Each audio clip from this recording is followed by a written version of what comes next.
গান করতে করতে শিয়ালিনী খেদুর পকেট থেকে টাকা নিতে যাবে, এমন সময় কি ব্যাপার শিয়ালিনী?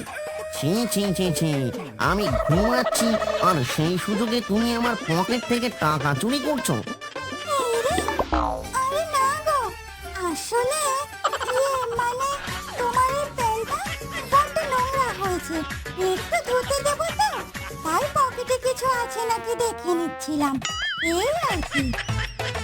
সত্যি তো? একদম সত্যি গো। আচ্ছা বেশ, আমাকে কিছু খেতে দাও, তারপর আবার আমাকে কাজে যেতে হবে। তারপর শিয়ালিনী রান্নাঘর থেকে খেদুর জন্য খাবার এনে দিল, আর খেদু সেটি খেয়ে রওনা হলো। খেদু চলল বাঘের কাছে, তার জমিতে কি কাজ আছে সেটা করার জন্য। বাঘমশাই, জো হুকুম। ও, চলে এসেছিস? শোন, আজ আমার শরীরটা বিশেষ ভালো নেই। তুই যা, জমিতে নারকেল কুলের চারা বসানো হয়েছে নতুন, ওর আগাছাগুলো পরিষ্কার করে দে একটু। আচ্ছা বাঘমশাই।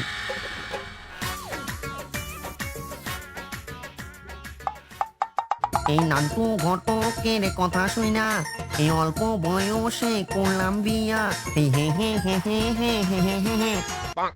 শিয়ালিনী, হ্যালো, এই কি করছো শিয়ালিনী? ও বানর ভাই, তুমি তা কি মনে করে? সবার চেয়ে সেরা তুমি, আমার চোখের মনি।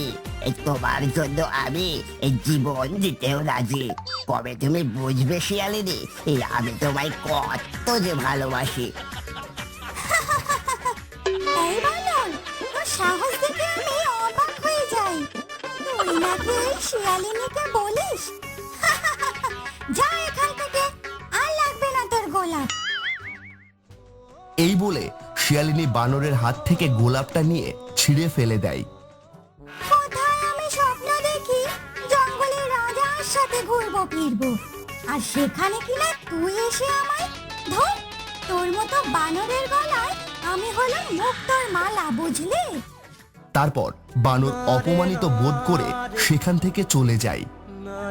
উফ, এই শিয়ালিনীর বড্ড দেমাক। ও কি কোনোদিন আমাদের মনের দুঃখ বুঝবে না?